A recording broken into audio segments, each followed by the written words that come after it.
Assalamu alaikum. I am Kashim Mahmood and you are watching my YouTube channel Talim24 and today lecture we will discuss introduction of mobile computing. आज के lecture के अंदर हम basically basics जो हैं introduction of mobile computing के बारे में जानेंगे। तो शुरू करते हैं। सबसे पहले मोबाइल कम्युनिकेशन और कंप्यूटिंग के अंदर डिफरेंस क्या है ये देख लेते हैं कि मोबाइल कम्युनिकेशन क्या होता है और मोबाइल कंप्यूटिंग क्या होता है। इसको हम शॉर्ट फॉर्म के अंदर MCC का नाम देते हैं। MCC से मुराद है मोबाइल कम्युनिकेशन एंड कंप्यूटिंग। तो सबसे पहले मोबाइल कंप्यूटिंग क्या होता है इसे देख लेते हैं। It is a technology that allows transmission of data, voice and multimedia by any wireless enabled devices. अब इसके अंदर ये एक ऐसी टेक्नोलॉजी है, मोबाइल कंप्यूटिंग से मुराद ये है, पहले नंबर पे हमने यहाँ पे ये समझना है कि ये मूवेबल है, नॉट स्टेशनरी।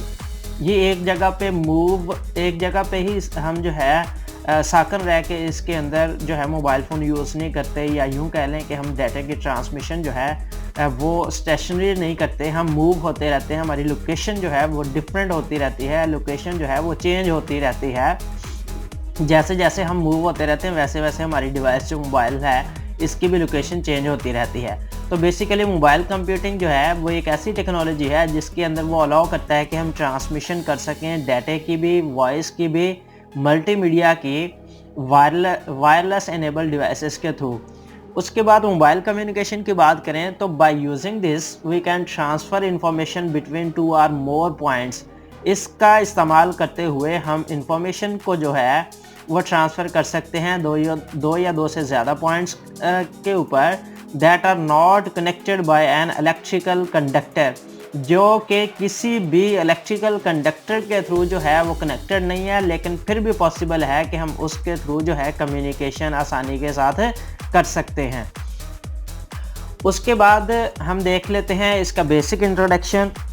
पहले नंबर पे हम देख लेते हैं मोबाइल कंप्यूटिंग। सिंपल अगर डेफिनेशन हम देखना चाहें इसकी मोबाइल कंप्यूटिंग की कि सिंपल डेफिनेशन क्या है, तो हम इस तरह से इसे जो है डिफ़ाइन कर सकते हैं।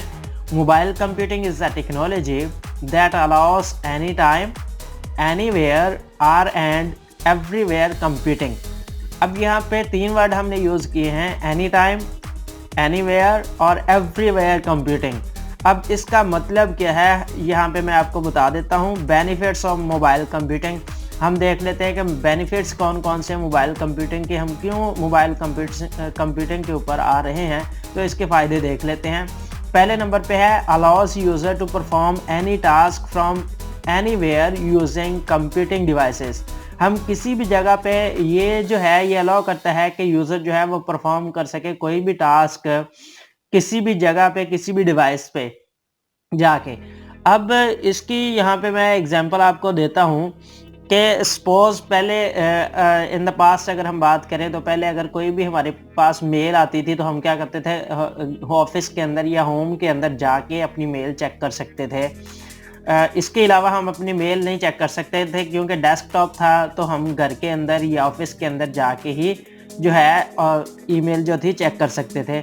लेकिन नोअडेज़ अगर हम बात करें, ईमेल अगर आती है तो हमारे पास मोबाइल फ़ोन, स्मार्टफोन आ गए हैं, तो हम किसी भी लोकेशन के ऊपर जो है अपनी ईमेल जो है वो चेक कर सकते हैं।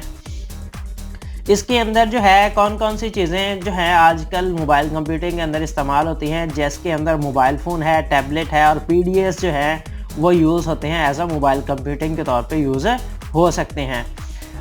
अगर यहाँ पे देखें हमारे पास, but now this user if it has a mobile phone device, अगर एक यूज़र के पास आजकल मोबाइल फ़ोन डिवाइस है या इंटरनेट कनेक्शन है, तो वो एनीवेयर एंड एवरी टाइम जो है वो अपनी ईमेल या किसी भी टाइप की जो ट्रांसमिशन है डाटा की वो चेक कर सकता है बड़ी आसानी के साथ। सेकेंड नंबर पे जो इसका बेनिफिट है वो ये है कम्युनिकेशन स्पीड और both wired and wireless media. ये जो कम्युनिकेशन है उसको हम ट्रांसमिट कर सकते हैं वायर्ड और वायरलेस मीडिया के थ्रू। अब यहाँ पे हमने ये समझना है कि वायर्ड और वायरलेस जो मीडिया है वो किस तरह से हमारी कम्युनिकेशन के अंदर इन्वॉल्व है, किस तरह से ये यूज़ होता है। तो सपोज़ हमारे पास ये कोई भी एक्सेस पॉइंट है जिसके थ्रू हमने डाटा को एक्सेस करना है, तो बेसिकली जब भी हम कोई डिवाइस, राउटर या कोई भी जो है डिवाइस एक्सेस पॉइंट है हमारा, वो जब हम यूज़ करते हैं वो प्रॉपर वायर्ड जो होता है ना वो कनेक्टेड होता है। देखें जब हमारे पास वायर्ड एक्सेस पॉइंट होगा तो उसकी स्पीड जो होगी बेटर होगी देन वायरलेस कनेक्शन से, वायर के बगैर जब हम उसे कनेक्ट करेंगे। अब ये एक्सेस पॉइंट तक हमारी प्रॉपर वायर आ रही है यहाँ पे। उसके बाद यहाँ पे हमारे पास दूसरी कोई भी डिवाइसेस हो सकती हैं, just like we can say that यहाँ पे हमारे पास कोई भी मोबाइल फ़ोन हो सकता है, कोई भी लैपटॉप हो सकता है, कंप्यूटर हो सकता है, दूसरे एक्सेस पॉइंट हो सकते हैं जिसके ऊपर हम अपने एक्सेस पॉइंट को, इस वाले को एक्सेस करना चाहते हैं।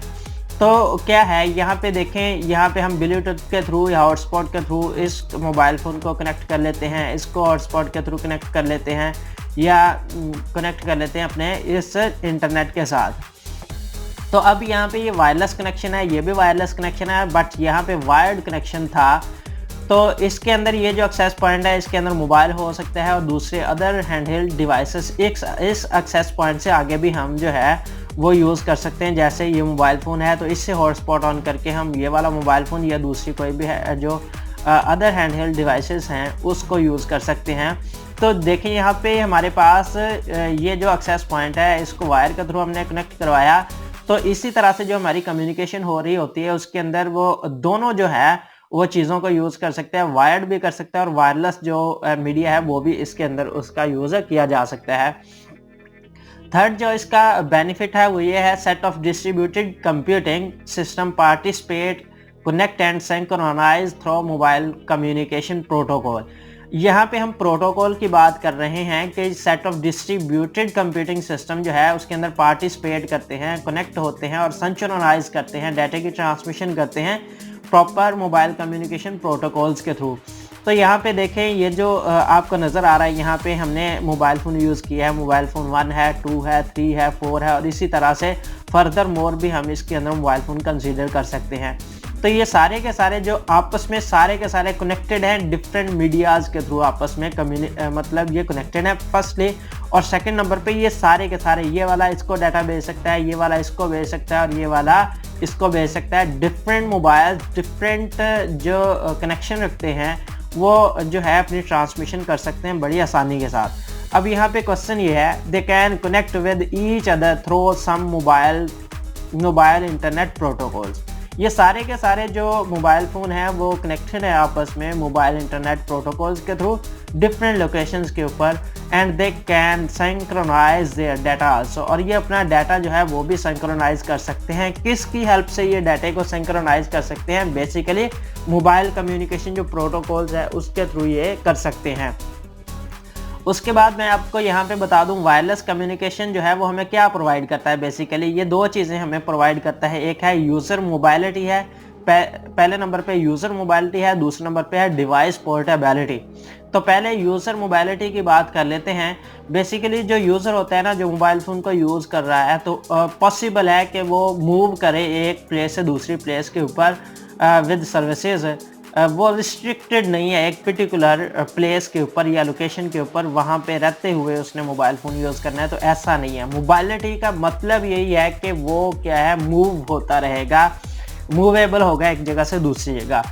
दूसरे नंबर पे है डिवाइस पोर्टेबिलिटी। डिवाइस पोर्टेबिलिटी से मुराद ये है, इसके अंदर ये आ जाएगा कि ऐसा नहीं है कि हमने एक सर्विस जो है हम यहाँ पे ले रहे हैं तो उसको किसी दूसरी जगह पे नहीं ले सकते, तो ऐसा नहीं है इसके अंदर। तो हम किसी भी जगह पे इस तरह का सेटअप बनाएंगे कि वो किसी भी जगह पे पोर्टेबिलिटी होगी, हमारी जो सर्विस है वो कट नहीं होगी, तो हम किसी भी दूसरी जगह पे जाके सर्विस ले सकते हैं, यूज़ कर सकते हैं। Thanks for watching this video. अल्लाह हाफिज़।